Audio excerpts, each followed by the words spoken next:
విశాఖ స్థానిక సంస్థల MLC ఎన్నికపై TDP focus పెట్టింది. ఇవాళ విశాఖ టీడీపీ నేతలతో భేటీ కానున్నారు పార్టీ అధినేత ఏపీ సీఎం చంద్రబాబు. కూటమి తరపున టీడీపీ అభ్యర్థిని రంగంలోకి దించనున్నారు. రేసులో పీలా గోవింద్, గండి బాబ్జీ, బైరా దిలీప్, కోరాడ రాజాబాబు పేర్లు వినిపిస్తున్నాయి.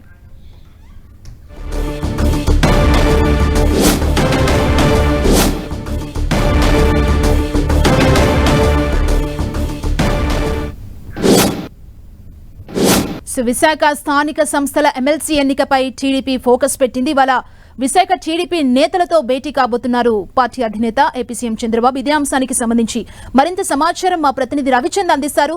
రవిచంద్, కూటమి తరపున ఏ అభ్యర్థిని బరిలోకి దించే అవకాశాలు ఎక్కువగా కనిపిస్తున్నాయి?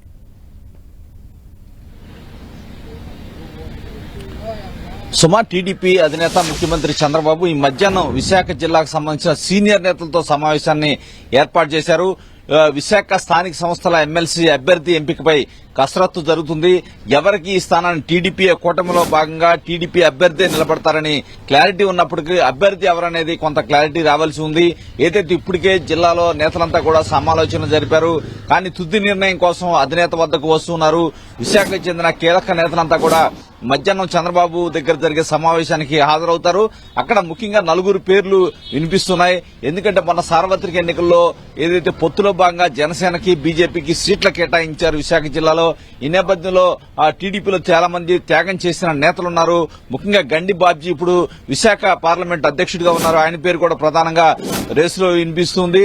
అదేవిధంగా పీలా గోవింద్ అనకాపల్లి నుంచి కూడా ఆయన ప్రాతినిధ్యం వహిస్తున్నారు. ఆయన ఏదైతే ఆయన సీటుని జనసేనకి కోల్పోవడం జరిగింది. ఈ నేపథ్యంలో ఆయన పేరు కూడా ప్రధానంగా అనిపిస్తుంది. బైరా దిలీప్ ఉన్నారు. అనకాపల్లి పార్లమెంటు స్థానాన్ని ఆశించి అక్కడ చాలా రోజులుగా పనిచేశారు, కానీ ఆఖరి నిమిషంలో ఆ స్థానం బీజేపీకి పోవడం జరిగింది. కోరాడ రాజబాబు ఏదైతే భీమిల్ నుంచి ఇన్ఛార్జ్ గా గత చాలా కాలంగా పనిచేస్తూ ఉన్నారు. ఆఖరి నిమిషంలో అక్కడ గంటా శ్రీనివాస్ కి ఆ సీటు పోవడం జరిగింది. ఈ నేపథ్యంలో ఈ 4 ప్రధానంగా పోటీ పడుతున్న పరిస్థితి అయితే ఉంది. అదేవిధంగా అనకాపల్లి నుంచి చూస్తే కనుక ఎమ్మెల్సీ బుద్ధా నాగ జగదీశ్వరరావు కూడా గతంలో ఏదైతే వైసీపీ నుంచి ఎంత ఒత్తిడి వచ్చినప్పటికీ పార్టీ నుంచి బయటికి పోలేదు, గట్టిగా నిలబడ్డాడనే పేరుంది. ఆయన పేరు కూడా పరిశీలిస్తున్నట్టు తెలుస్తుంది. ఏదైనా కుల సమీకరణాల గౌర సామాజిక వర్గం ప్రధానంగా ఇవ్వాలనే ఒక అభిప్రాయం అయితే నేతల్లో వ్యక్తం అవుతుంది. విశాఖ జిల్లాకు సంబంధించిన ఏదైతే ఎమ్మెల్సీ అభ్యర్థిపై ముఖ్యంగా గెలిపించుకునే బాధ్యత కూడా సీనియర్ నేతల మీద పెట్టాలనుకుంటున్నారు. అక్కడ చూసుకుంటే కనుక ఇప్పటికే ఏదైతే 2 పార్టీల మధ్య గ్యాప్ చాలా ఎక్కువగా ఉన్నప్పటికీ కూడా అధికార పార్టీ కావడంతో అందరూ కూడా వైసీపీలో అసంతృప్త నేతలంతా కూడా టీడీపీకి టచ్ లో వస్తున్నారు. ఇప్పటికే విశాఖ కార్పొరేషన్ లో మొత్తం కూడా స్టాండింగ్ కౌన్సిల్ మొత్తం కూడా టీడీపీ చేజిక్కించుకుంది. కూటమి మొత్తం కార్పొరేటర్లు అంతా టీడీపీలో చేరుతున్నారు. అనేక మంది ఎంపీటీసీలు కావచ్చు, జడ్పీటీసీలు అంతా టీడీపీ తీర్థం ముచ్చుకుంటున్నారు. ఈ నేపథ్యంలో కూటమి అయితే గెలుపుపై ధీమా వ్యక్తం చేస్తుంది. అయితే చంద్రబాబుతో ఈ రోజు విశాఖతో సమావేశమే కాకుండా నామినేటెడ్ పోస్టుల వ్యవహారం సంబంధించి కసరత్తు కూడా చంద్రబాబు చేస్తున్నారు. ఇప్పుడే ప్రపంచ ఆదివాసీ దినోత్సవ కార్యక్రమాల్లో ఆయన పూర్తి చేసుకుని నివాసానికి చేరుకోబోతున్నారు. మరి కాసేపులో ఈ రోజంతా కూడా చంద్రబాబు నామినేటెడ్ పోస్టులు కసరత్తు, విశాఖ స్థానిక సంస్థల అభ్యర్థి ఎంపికపై ఆయన పూర్తి స్థాయి ఇక్కడైతే దృష్టి పెట్టి సీనియర్ నేతలతో సమావేశాన్ని ఏర్పాటు చేశారు. రవిచంద్, అభ్యర్థి ఎంపికకు సంబంధించి ప్రధానంగా ఏ అంశాన్ని పరిగణలోకి తీసుకుంటున్నారు? ఎందుకంటే వైసీపీ అభ్యర్థిని ఎదుర్కొనేందుకు ధీటుగా ఉండాలి కదా, ఎలా ఉంది ప్లానింగ్? అంటే సుమా, మీరు అన్నట్టు అక్కడ సీనియర్ నేత బొత్స సత్యనారాయణ ఇప్పటికే అభ్యర్థిగా ఖరారయ్యారు వైసీపీ నుంచి. మామూలుగా లెక్క చూసుకుంటే కనుక వైసీపీకి కూడా చాలా ఆధిక్యత అయితే అక్కడ కనిపిస్తుంది. దాదాపు మొత్తం కూడా 900 పైచిలకు ఓట్లు ఉంటే అక్కడ 600 ఓట్లు మామూలుగా చూసుకుంటే కనుక వైసీపీకి మెజార్టీ ఉంది.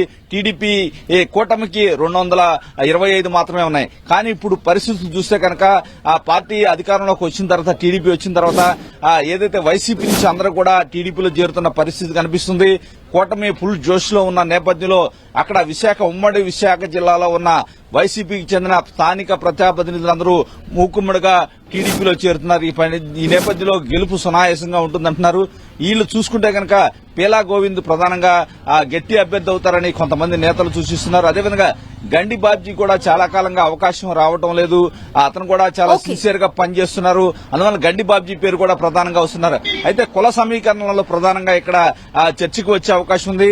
టీడీపీ అధినేత ఎటువంటి నిర్ణయం తీసుకోబోతున్నారని అందరూ ఉత్కంఠగా ఎదురు చూస్తున్నారు. మరి కాసేపట్లో విశాఖ జిల్లా నేతలు చంద్రబాబుతో భేటీ అవబోతున్నారు. సుమా, థ్యాంక్ యూ రవిచంద్.